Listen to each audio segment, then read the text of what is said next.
welcome to episode number 113 of Dropping In at Pipeline Audio, and this is Doubt Even This.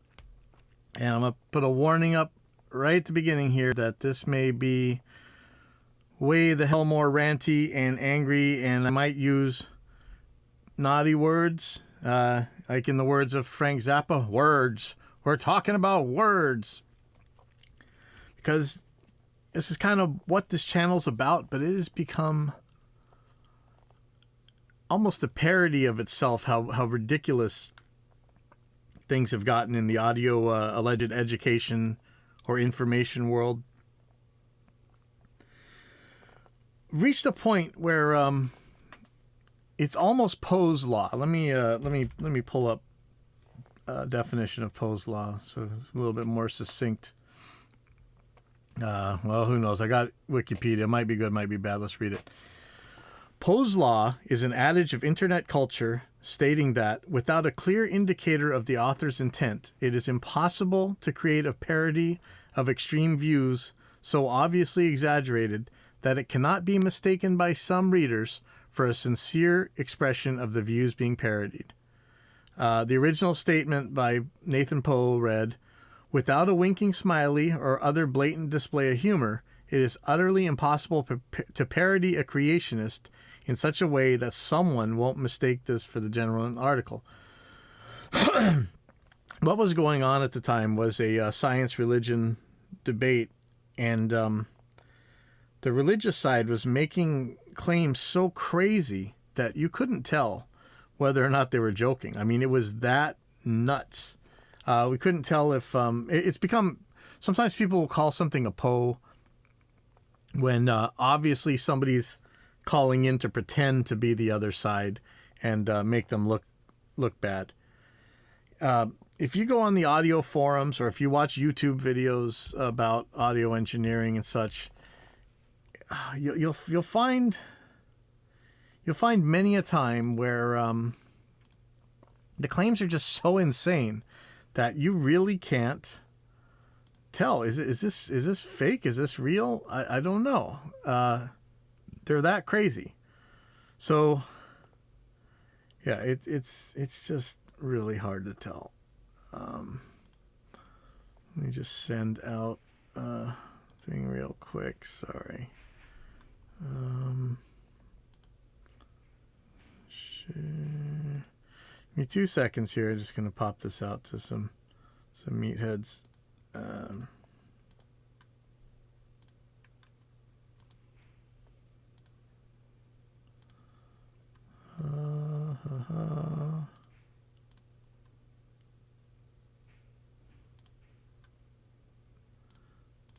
me get this going. That's probably enough. You know, you guys feel free to share this stuff. I'm always happy when you do that. I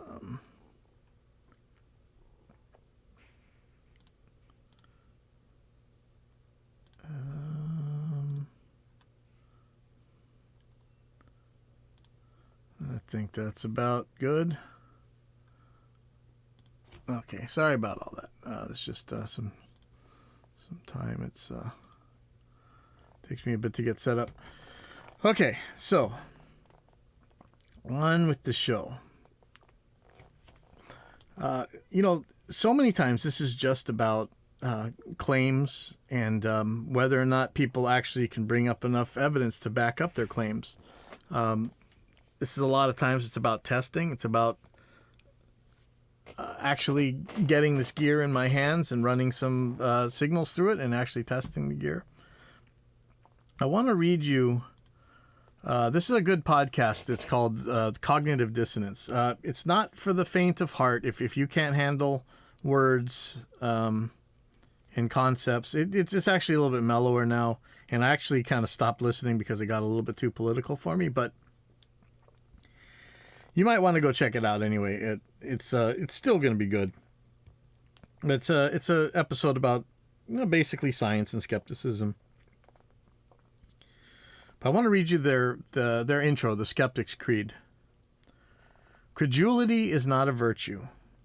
It's fortune cookie cutter, mommy issue, hypno-Babylon bullshit, couched in scientician, double bubble, toil and trouble, pseudo-quasi-alternative, acupunctuating, pressurized stereogram, pyramidal, free energy healing, watered downward spiral brain, deadpan sales pitch, late night info docutainment.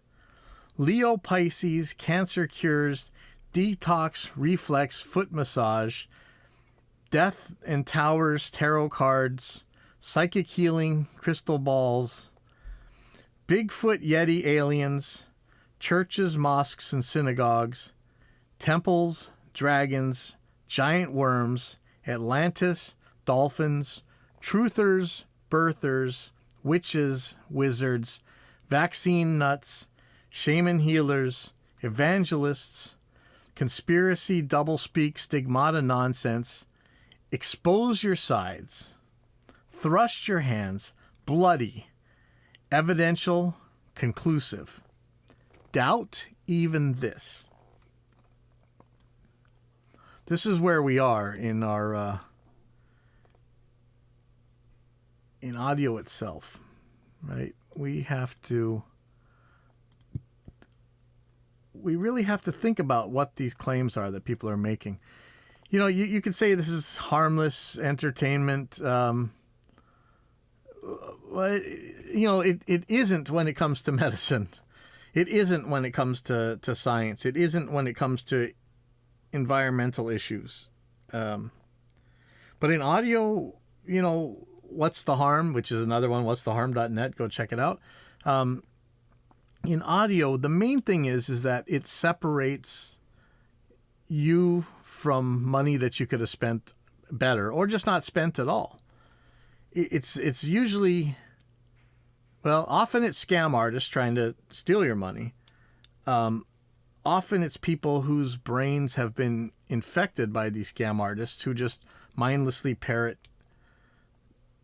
what they've been told to help separate you from their money.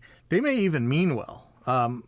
Remember that a lot of the reason I do this show is because this is my penance.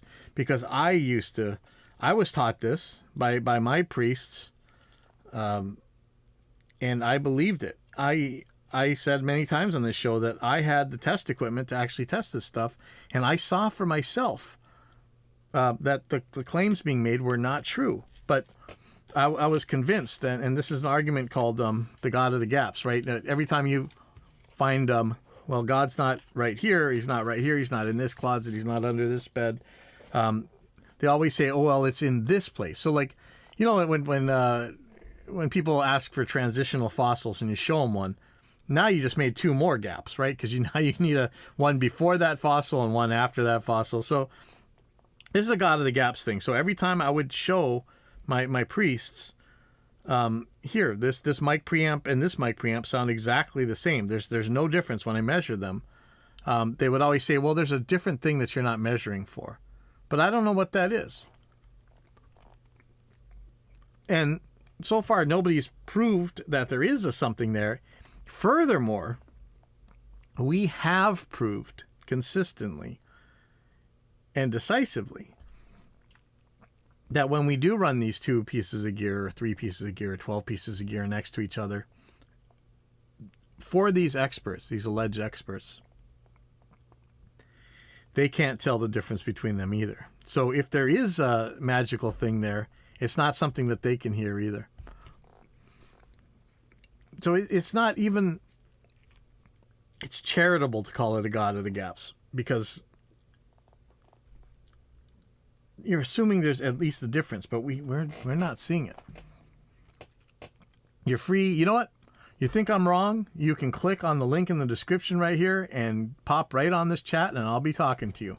I will let you on, and I will give you the floor, and you can tell me just how wrong I am about this. But this is what we talk about. So I had to do some testing this week, and I found out something pretty funny. You see a lot of Well, when SSL put out their native plugins, this is just a good example because I've got it right in front of me, but there's a billion examples of this. When SSL put out their native plugins, everybody said how much better this EQ was than others, and it kind of analog sounded imparted and everything else. And there were people who were saying, I think it's just a regular EQ. It's just got the the SSL. They put the different limits on the frequency and Q, and but basically your regular digital EQ. In fact, Dan Worrell has made a video actually talking about Reaper's re-EQ that shows the problem with some equalizers, and the fact that when you make a standard plug-in EQ, you have a certain issue that happens around Nyquist called cramping. And analog EQs don't really have this. You'll slam right into the converter, but there is a way to get around this issue. And whenever anybody said that the SSL, like over at the GS page, right? Somebody would say something that SSL one was not really any different, they would receive all kinds of unhappy words at them. How about, let's put it that way. So if you're watching, I just want to show you something. I'm going to pull up Plugin Doctor. And what Plugin Doctor does is you can test various parameters on different plugins. In this case, I'm going to load up the SSL native EQ. And I'm going to load up the Tone Booster EQ. So what everybody thinks is when you have a parametric band, I'm going to make this tighter Q. In fact, let me just mute the SSL. So if you're watching, you can see a peaking curve right now. And I can move it back and forth. And these peaks tend to be symmetrical. You expect that the left side before the peak and the right side after the peak are going to be pretty much the same. That's how you think about EQs. We know that, because of anti-aliasing filters, when we get near the Nyquist frequency, we have to think about things a little bit, but we figure that the EQ is still going to act the same, right? So let me, I'm going to pull this Tone Boosters EQ right off the edge of Nyquist. Do you see that, how it stays? Well, that's interesting. This one only goes to 17K. But you see how it stays relatively symmetrical. And it is actually entering the anti-aliasing filter boosted. It's not going back to zero.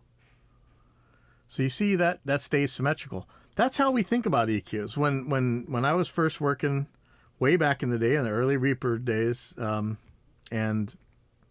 we were talking about re-EQ, I just, found an RBJEQ filter page and said, hey, how about this, And, it wasn't until years later when Dan Worrell pointed out that, that there's kind of a certain sound that you get. And you may or may not like it, but it's important to know that it's there.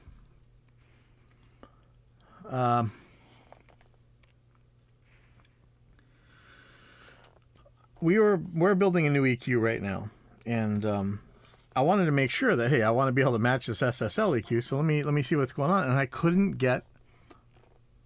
Well, first of all, they call their Q a lot different than other people do. They call their gain a lot different than other people do, and I think they may be doing it right, and everybody else is doing it wrong. They may be doing an RMS. Actually, I wouldn't call it right or wrong, but they may be doing more of an RMS kind of calculation rather than the peak. Most everybody else is doing a peak. But I couldn't get it to sound right. Couldn't get it to sound the same. And I'm wondering, why is that? So let me show you what happens with the SSL now. So here's another curve. And you know what? DDMF, who makes plugin doctors, it's really hard to read two pink lines, which one is which. Okay, let's get that fixed one of these days, guys, please. I know we talked about it, but it would be nice to really just get this fixed once and for all. Okay, so I'm gonna do the shelving EQ. Sorry, the highest band of the SSL native. I'm gonna turn up, and I'm going to make a peaking EQ. This one isn't fully parametric, and I'm using it because it actually goes higher than the other ones, but I'm going to show you as I move the frequency up. In fact, if I do the E versus, okay. When I move the frequency up, watch what happens to the symmetry of the curves. Okay. So the left side before the peak is fine. The right side after the peak becomes asymmetrical and just starts pointing straight down.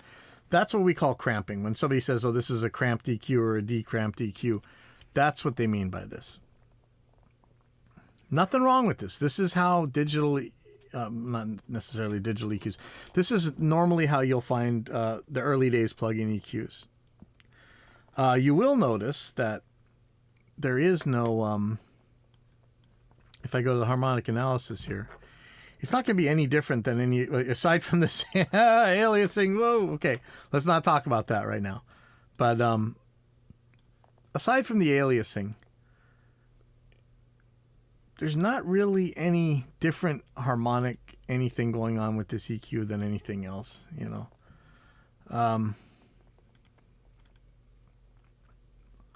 There was all this claims that it does all this modeling of analog this and analog that, and I can get these suckers to null, except for that aliasing problem. I think it's an aliasing problem. We'll revisit this one of these days, and I'll make damn sure that this is not actually a little bit of harmonic whatever. But I was able to null this with many EQs, so who knows? But all these claims you hear from all the cork sniffers, the YouTube audio engineering Viscontiers. Is that how you say it? Viscontier, who think they can tell the difference between these different wines and stuff, and then it turns out that most of them couldn't even tell the difference between white wine and red wine. It's crazy for the pages and pages and pages of invective and diatribe these guys spewed out about how this EQ was so much different. It is the same. You know, hopefully I don't crash this, but let me just pull up. I'm just going to pull up re-EQ if I have it. I may not actually have it. I don't know that I have the Kakos versions of stuff installed. No, I don't. But if I could pull up an old EQ, I'd be able to show you that I can make the same cramped behavior as on the SSL. Let's just look at the shelf real quick, which is a little bit more interesting because the shelf just shelves the whole time. So it doesn't cramp up for some reason. The curve seems to change, but I don't know if that's an optical illusion or what. But anyway, so all this talk, all this constant pretending expertise, and they just wrong, so wrong. It's like, what was that, the Scrubs show, right, where the doctor sings the wrong song. That's where you are.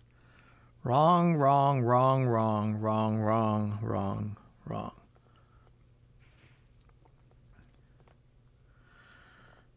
And this is what we do this show about. You know, it's really about, let's test things.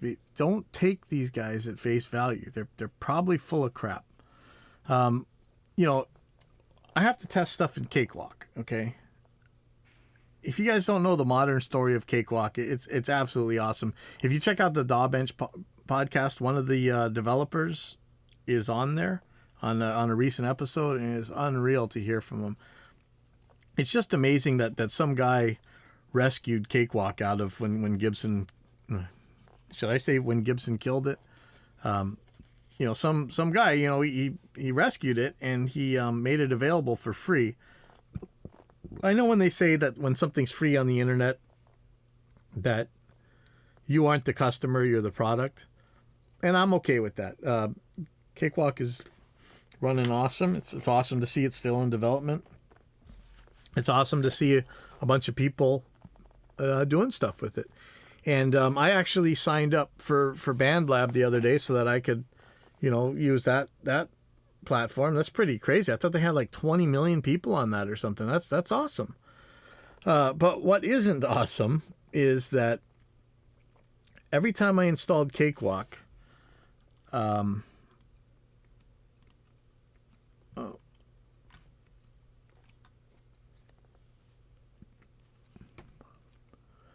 every time I installed Cakewalk,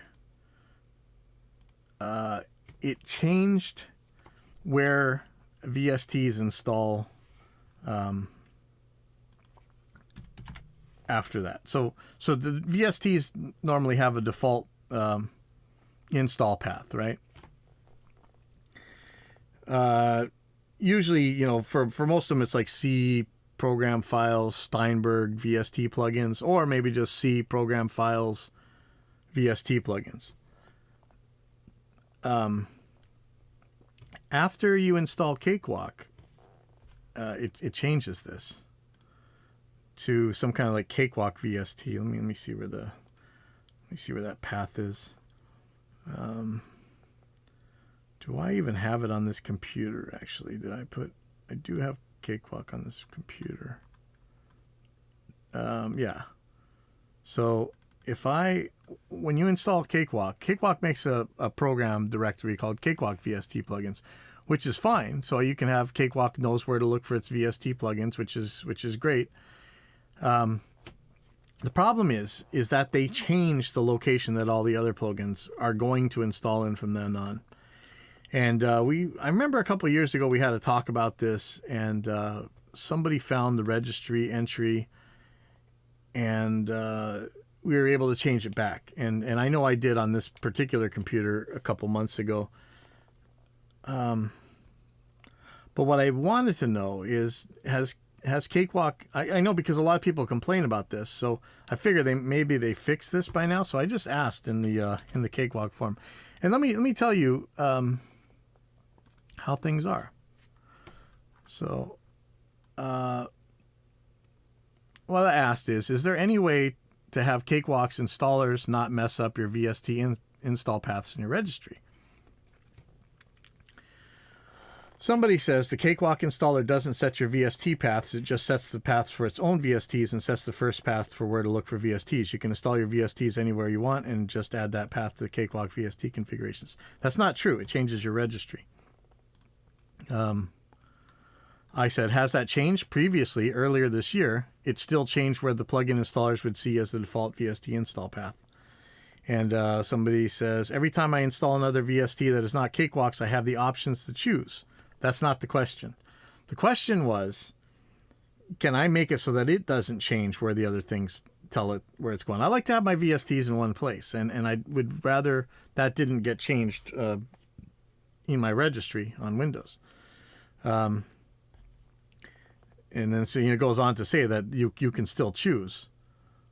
But that's not my question. So I said, I realize you often, not always, have the option to choose, but I would like the default back, or better yet, to not have it changed system-wide in the first place. And so you ask again, have you tried changing the path to what you want when you install Cakewalk? That's what I'm asking. Is there a way when you're installing Cakewalk to do that? I couldn't find it. And I said, let me see if that's an option. I still couldn't find it. And so I said, I'm looking up the registry key ahead of time just in case I need to put Cakewalk on this computer, as I don't have time to get to work where it's installed and I don't want to break anything big. Somebody else says, the Cakewalk installer adds the path for Cakewalk VST to the registry, so it effectively becomes the default. I went through and manually changed the keys recently to point to my VST folder. Not sure if there's a way to make it not have this behavior or not. I do find it to be annoying, but no different than it being Steinberg VST, which is normal. So this guy's seen it too. He's seen the registry issue, as have gajillions of others, to the point where they've complained, and how many times written in emails to tech support, as far as I know, because they all said they did anyway, to please not mess with this. And so I just asked offhand, does he know where the registry entry is? He pointed out the registry entries, and sure enough, there they were, and it was changed to Cakewalk VST. And so somebody else was backing me up. He says, this is not entirely true. If you install Cakewalk as your first music production tool, it sets registry paths that almost all other VSTs will use from that point onward. So make sure to set it right in Cake. However, it will inevitably be the one that doesn't check and installs in another place, and from that point on, it all becomes a mess. I've since given up caring. Just add all the paths to the DAW, and it won't matter. That's actually not a bad idea. That works. I'd rather not, because there's some plugins that I like to kind of hide. But it's not true that it's if you install Cakewalk as your first DAW. I've installed Cakewalk last, which or next to last, and it still does this change to the registry. So they're telling you, check your paths and stuff. That's fine. So then here's where we get just right back to the beginning about this. Doubt even this. Doubt the experts. All these claims and stuff. Doubt them. Unless these guys are bringing some evidence to the table, doubt it.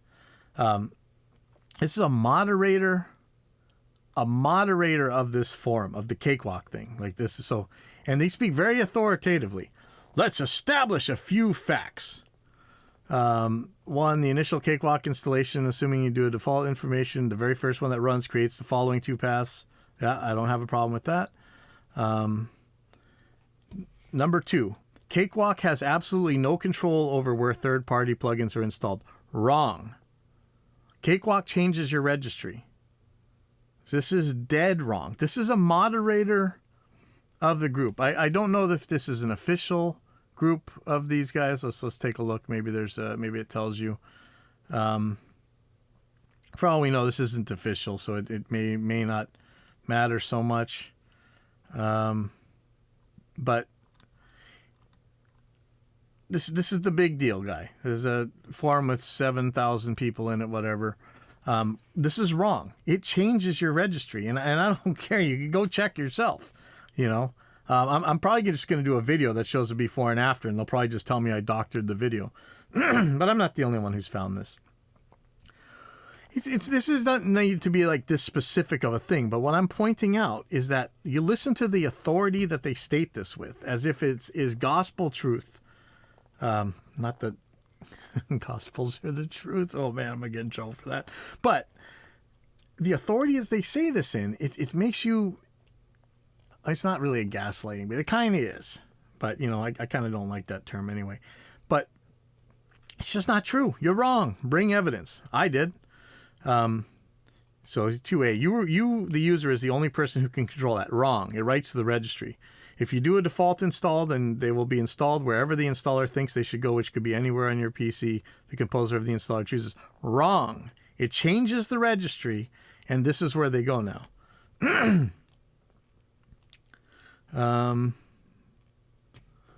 Okay. Number 5, the other ones didn't seem to matter. Number 5, each and every third party, i.e. not supplied by Cakewalk plugin, comes with its own installer. That's not, okay. That's not true.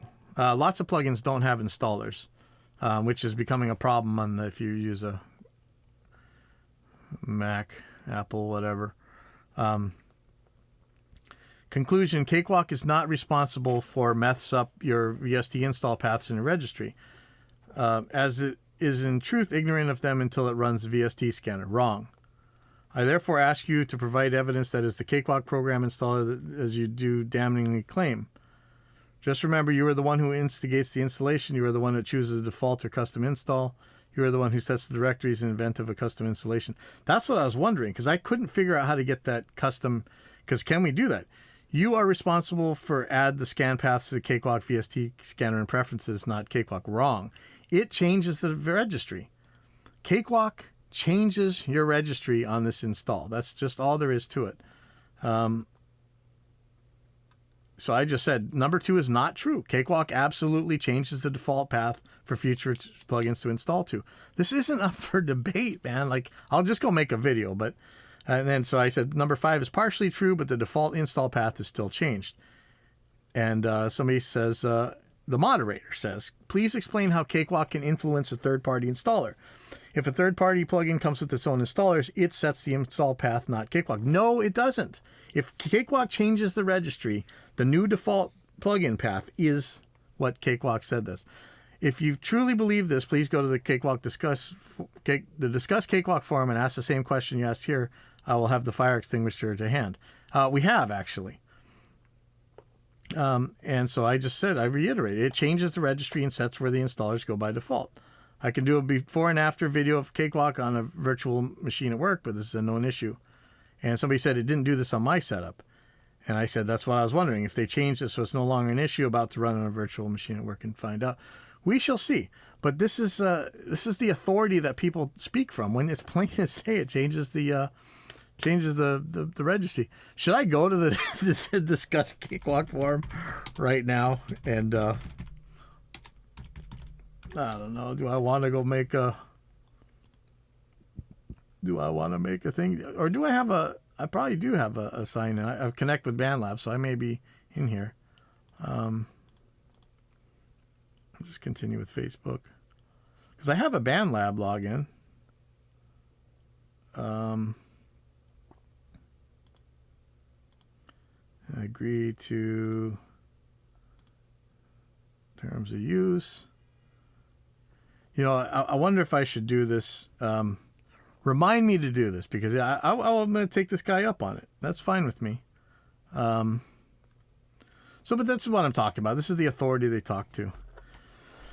So, you know, this Cakewalk registry change denial, it's somewhere between global warming denial and flat earth theorists, you know. It's just crazy. Oh man, see all this nonsense here. Sorry, I'm gonna get out of here. What really is getting me here is that the alleged experts don't know jack about the subjects they charge you money to claim to teach you about. But you know, hey, they have clickbait video titles and they have like these surprised faces on their video, right? On the clickbait thumbnail thing. So they must be right. We're running into constant examples, and at this point, you know, being part of this company, it's kind of scary to name names, but we're seeing constant examples of people not even having a glancing knowledge of the subject they're charging you to learn about from them. Is that how you say it? Is that ending a sentence with a preposition or something? I've seen alleged experts on alleged guitar effects not even understand the very, very basic fundamentals that you learn right away when discussing guitar effects. Not subjective stuff, just absolutely objective. You can test it. As sure as dropping this pen out of my hand will land on the desk, you will get this result over and over. And the guys speak with total authority, tell you to buy stuff. They get paid to tell you to buy stuff. And they have no idea what they're talking about. They're just absolutely ignorant of the most basic parts of these subjects. And it's killing me. You know, we talked about before, you know, daring to ask for somebody's past work, you know.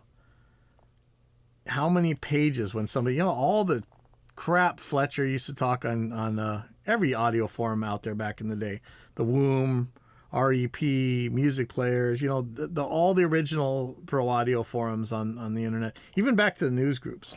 Fletcher was always making decisive claims and statements, right? And where is he now? And when people would ask, hey, you know, I want to check out what you've done because I'm going to, you know, I want to find my favorite mix by you, and then I'm going to see if you can help me figure out how I can make my stuff sound like that or whatever. And everybody attacks the guy. Why are you asking for proof of his work? You know, what other industry, man? I mean, it's insane to think you're going to pay somebody for something that you have no idea if they can even do it. And Turns out that Fletcher was full of crap. I really like the time Slipper Man. You know, not that I'm super thrilled about any of these guys, but there was a time when you know, these guys were doing that old tired canard that every tire kicker says. All the tone is in your hands. Give me a Fender Twin and a Les Paul or a Telecaster or something, and I'll get you any sound. It's all in the player's hands. And so he told them, okay, I will give you a Telecaster and a Fender Twin, and you won't get the carcass sound, not in a million years. And he's right, you know. Fletcher was so entertaining, but in so many ways, he was just full of crap. And then when it finally comes out to try and find up these mixes this guy did, oh man, there really wasn't anything. I mean, it was the Emperor's New Clothes. There's another one that people keep passing on. Actually, these guys have a very funny and entertaining show I like to listen to, but don't go pushing their screed like it's the ultimate audio manifesto. When you get these bong hit, stoner, long-winded nonsense passing as deep, bro. You know, just because you got patches on the elbows of your tan jacket doesn't make you all profound. And I keep seeing these people posting this guy's videos, like just this stoned out of his mind, making just absolutely no actual points, using what we call weasel words, you know, just really indescript, indistinct, fluffy, you know, more adjectives, not really quantifiable anything, and passing it off as like super good advice. And then when you go to listen, the same thing, somebody asked for, can I have an example of the guy's work? And it was, okay. There was some stuff you're able to find that was just his personal stuff. And it was nothing like what you hear when they're talking about how you clear up stuff. It's just this big muddy, I mean, it's up to you how you feel about it, but it's absolutely, when people are talking about like these dense metal mixes and stuff, this guy had no idea. I mean, it just, oh my God. It's just the kind of nonsense that you get. Check your sources. A good source isn't going to be scared to show you what their sources were. You know, your teachers, when you're a little kid and you're doing math and they said, show your work.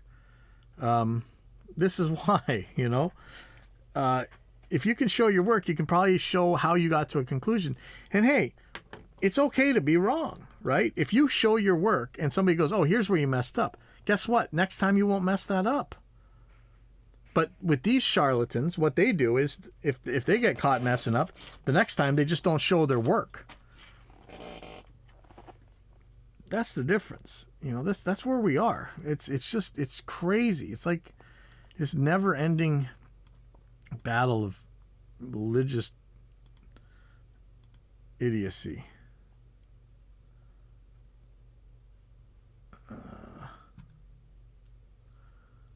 So let's see, where else are we at? You know, I wonder, like, is this at long last?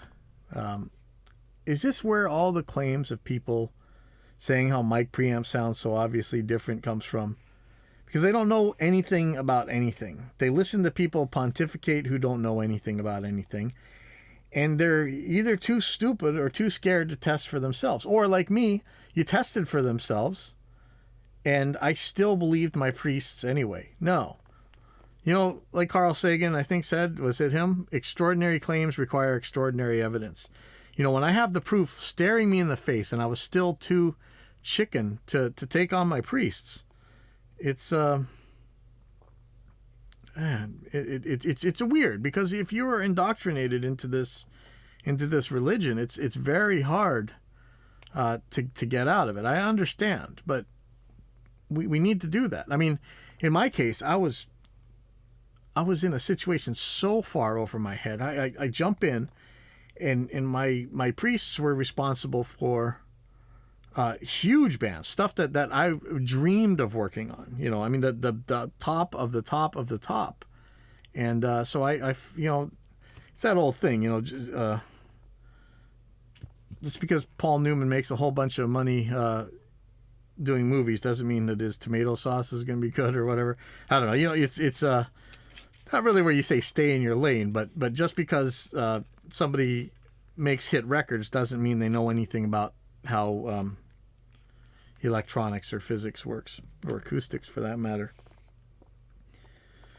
And, you know, some of this is that sunk cost. You know, even after indisputable scientific data shows the facts of reality, you'll often see these guys attacking the messenger, and they still won't accept the results. You know, they put their fingers in their ears, and it's kind of like a argumentum ad nya, nya, nya, I can't hear you. And, you know, you also get the constant yap. You know, here's just a perfect example that we always hear now. SM7B, SM7B, you got to get an SM7B. Never mind that it is the absolute wrongest mic for most of you guys out there. It absolutely, positively does not work with the interface that you bought. Unless you're yelling at the thing. But, you know, there's a million better choices for that.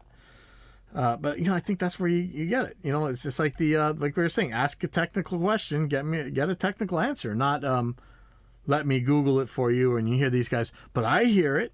You just aren't listening right. I don't care what your null test says. I can hear it play and stay. And no, you can't. You know, we got they're arguing about, I'm sorry that this keeps coming up, the DAW summing myth, that DAWs sound different, right? So this guy's arguing that Reaper's audio engine sounds cold or sterile or whatever, you know, and somebody had this whole thing where they told about how the different ones sounded, and the adjectives they used for them, and yet people are pulling up null tests and they're totally nulling. And so this guy makes this video where he's like, let me find the name of because the name was funny. The name of the YouTube video is, okay, and you guys can go watch this. They don't cancel. DAWs sound different. Why? Okay, so there's two claims there. They don't cancel and DAWs sound different. These are independent claims, sort of. If they completely cancel, then they don't sound different. I mean, there's no way to make that happen. But even if they didn't cancel, and here's the tricky part, they might still not sound different. It's got to be audible, right? If DAWs do something else at 52K where you can't hear it anyway, I suppose that wouldn't really nail you. But the example the guy gives is that Logic and Reaper do not null, actually. Somewhere underneath 150 decibels or something like that, below 0 decibel full scale, 155 down there. I don't even know what that would be on a scale. Like, that would be a pin drop compared to a space shuttle taking off, at least. I think it's actually more than that. There's no way you could ever hear this in a room that exists on Earth. I don't think that it's possible for electronics to reproduce this sound either, because I think thermal noise would mask it. So the guy's own video shows this thing 150 decibels down, and this is what's used as evidence to show that these things sound different. So this is where we are. That's how crazy it is. And I want to leave you with an example from my other hobby, and this is and yeah, you guys are gonna SJWDMCA me, whatever, but I'm just reading a quote from somebody. Okay, I'm sure YouTube's gonna nail me for this. Whatever. It's words, people. We're talking about words. If you can't handle words, just go sit in the corner in your room, stick your fingers in your ears. So this is about a guy we call Bob Serbo. And a company named Animal made some handlebars for him, which is pretty much the old GT handlebars. This BMX junk is way too esoteric. But anyway, he had, you know, trends change. So we had this time where handlebars got really skinny, then they got really short, then they got really tall, then they got really wide. But Bob has been riding the same bars since forever. And so somebody asked him a question about this. How do you feel about a generation of riders going through the same struggles you went through when you used to run the old GT bars? And he says, I think it's really funny how it came full circle. I was made fun of for my bars looking silly, for being too big, then too small, then copied by every company. And now they're obsolete and off the market, and altogether the whole time they have remained the exact same dimensions. The bars are a great example of how retarded people are. And with that, I'm going to leave you for this week. But that's where we are. That's why we are. And that's why we do this show. And so I will see you guys next weekend.